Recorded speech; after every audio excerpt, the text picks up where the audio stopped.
is here! We finally get to see the mother and father of Natsu and ZEREF Dragneel. And technically, when you think about it, the grandpa of Lakade and grandmother. So definitely I am very excited this chapter because I feel like, especially a lot of people can agree with Fairy Tail. Fairy Tail doesn't really do, a lot of the time, do its fights the best way, but especially when you focus on the backstories and you focus on like some of like the characters like Natsu and all that, that's when it gets good. And finally seeing exactly what they look like and some very dark stuff up and coming with Natsu, especially what is truly inside of him. So no surprise, the chapter starts off with literally everyone on the ground out commission. Natsu's out for the count, Gray's out for the count, Juzia's out for the count. Like half of the members are just completely down right now after everything that happened with E&D. And even when like Lucy, Brandish and everyone was talking about it, it's like clearly this E&D thing isn't going to be restricted anymore because it just generally just doesn't work anymore. It's impossible to alter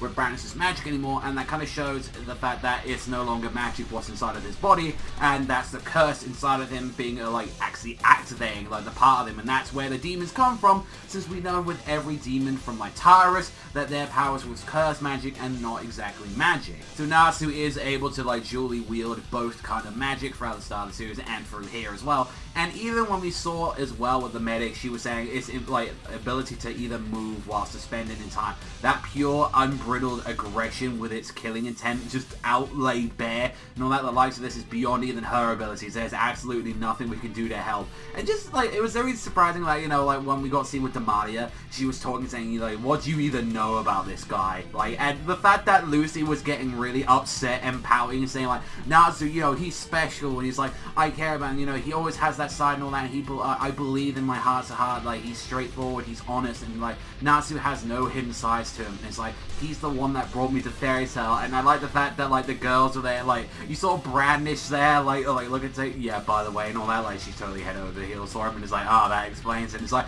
that's not what we get. Like, I love just that little bit where it's just like, Lucy's like blushing, it's like, even everyone can tell at this point, it's like, no, we knew for a while that you clearly like this guy. I love that finally we're having stuff like that on the romance base, because Fairy Tail, I feel like it does it best when it does kind of like backstories or explains some of these characters, and especially the romance on these characters is definitely building up a lot. But then this strange thing that Natsu's body just starts steaming, like it just starts like hallucinating, like just all this steam coming out of his body, and it's just like, what is this and all that? Like, what on earth is happening? And it's like, is this E&D like activating, or is it just his body just overloading and like its last bits of life just coming out of him?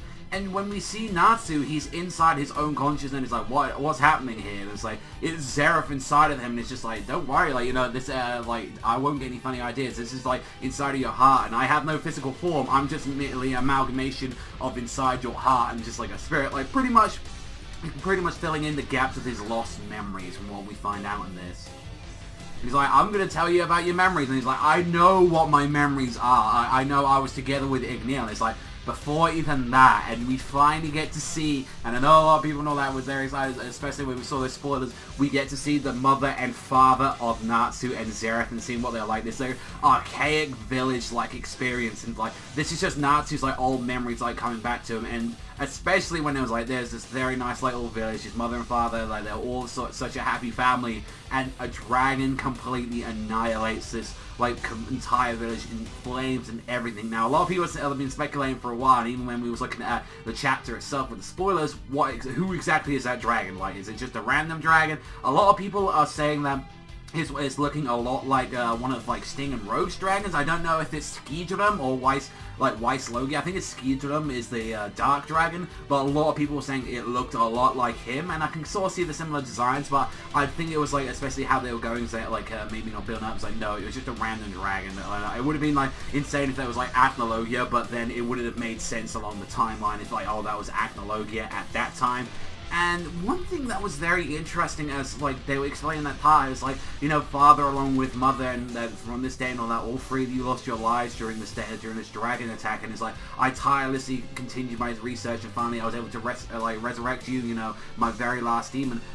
The interesting part is that, like, ZEREF throughout the entire, like, there was no explanation, well, what about mom and dad? Like, why couldn't you, like, resurrect them at all? And, like, I think kind of the thing that they're going for is that their mother and father's bodies were just charred and just like it was just like there was pretty much nothing left of them to even resurrect, while Natsu's body was more preserved than that. And that's a really dark thing if you think about it. I like to say that's probably what it is, but they didn't want to mention it too much. That's probably that's a speculation at the end of the day, but it might be like something like, well, what about them? Why didn't you do that? And it's, already we got an explanation like with the memories about this. Like, I entrusted you to Igneel, and from here on, it's like your memories are going to be like likely vague and cloudy. And this is side effects of what the Dragon Soul ceremony was like, as they were like transferring their souls into him. And we saw the history between like Natsu and the other kids. Like you saw like Gaji and him fighting, like Wendy alongside. And an interesting thing was like when they're saying like, you know, as they explained this stuff with Wendy, and then Sting and Rogue were there, and they idolized you. And it was like sooner or later, I'm sure that child will end up meeting up with Wendy as well. And when that time comes, I want them to get along. I believe that was referring to obviously like what we got to see on there, like Mystigar. I think that was like going with theirs, like during that time that's where he met Mystigar, when he met Mystigar, and that's kind of where their adventures now, because I think a lot of people do forget about that part of like Endless, and like the part of like Wendy's like introduction with the irrational state is like, oh, she's the like one that took care of me, like of everything. And the interesting thing is like ZEREF disappears after this, and then it's Sting that like disappears. It's like, why is Sting here? Like, what of all people? And it's like, what happened? And it was like, he was explaining that exactly this was like several times a year the dragons like parents would like, you know, gather around for their meetings, and we'd all be seated and we'd enjoy ourselves, you know, have fun. And especially it's just like pretty much like what happened like for the whole reason is like, you know, inside of your heart and all that, you just got rid of, you erased ZEREF's presence, and like you completely like lost me. And even us were like, huh? I think it was pretty much saying you didn't want ZEREF to be there, so pretty much he disappeared. He just explained the situation. And exactly was what Sting started saying next. And it's like, follow me and we'll arrive at the answer. And the answer is the true identity of what it is that lurks inside your body. That is a scary thing to think about. And now that's like something I want to kind of spend a whole video on itself talking about. But exactly, I want to see what you guys especially think in the comment section down below. What do you think the true identity of what it is that lurks inside of his body? Like, I generally don't think it's just this amalgamation of just pus and crap, but like a demon in there. I think clearly if, like, you know, he put, like, ZEREF may have put something special inside of him, and that might be, like, a bit of the relationship that we might have, like, with some other characters in the series, but we're gonna have to wait and see what exactly it is. But, like, I like how it kind of, like, seamlessly transferred back into Sting going in, and he's fighting off against Akade, and, like, seeing the entirety of like the Mermaid Hill getting wrecked. You get to see the entirety of every other character. Like, you know, like we saw like Yukino getting messed up, and like it was Lecter who was like, Sting, I'll help us. And it's like, I think a lot of us were there like going, what the fuck? Like, Sting of all people is coming in to help. And then it found out it's like there was an actual like advantage that he had compared to everyone else, and it's the fact that when he tries to use the magic on him, is that since it is light, it is technically light, like Sting is able to absorb this, even though it's like, it tastes funny though, and it's like, it's actually making me feel kind of good. That's an interesting thing where it's like, okay, like, you know, like, then Sting has got the one advantage out of this. And I love the fact that when he was going saying that's one perk of being a Dragon Slayer, and he looks at him, he's like, oh, I can tell, like, he's cracking his knuckles, I can tell me and you aren't going to be getting along. And that thing that stenching to really reminds me of my good old pal Natsu. And that's where the chapter ends. So I'm at least like, glad with like what they kind of told us, that Sting has got a slight advantage in this match, where it's like he's able to use, like, you know, like able to get rid of like the whole like absorbing light thing. He can, like, is his only way to counter it, since like everyone else seems to be down.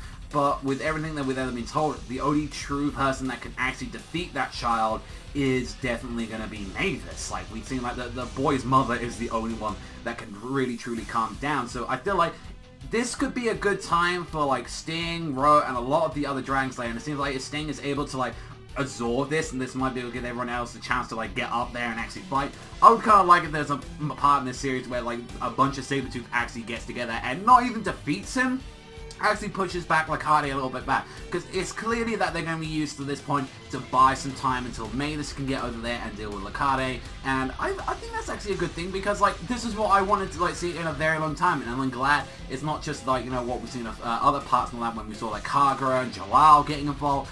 It's starting to feel like exactly like a war. other people are going from side to side fighting. It's not just Fairy Tail fighting, it's like Sabretooth, it's Mermaid Heel, like, and that's what I'm really been liking about the war. And I think, at least and all that, I think a lot of us, personally, I'm not the biggest fans on Sting and Rogue. I think a lot of people, like, my pure excitement for, like, the Dragon Slayer is kind of, like, dwindled down, like, you know, after the second generation. I really like Cobra, I like Larks, I like the second gen a lot, and especially the first gen. And generally, I think a lot of us were like, a bit when it came to Sting and Rogue. We was excited at first, and then we kind of saw the Grand Magic games, but I know, like, there's some good parts of the Grand Magic games, and I feel as well this is going to be a good kind of redemption, and I think they did have a very good part in the Taurus arc, so I'm very much looking forward to what these guys have got to come up with, especially with this chapter, and with the next one coming up as well. Overall, I think it was a very good chapter. I'm kind of glad that, like, just everything that was involving, like Natsu and his past, and all that interesting stuff in there, that was great, you know, finding out about the mother and father.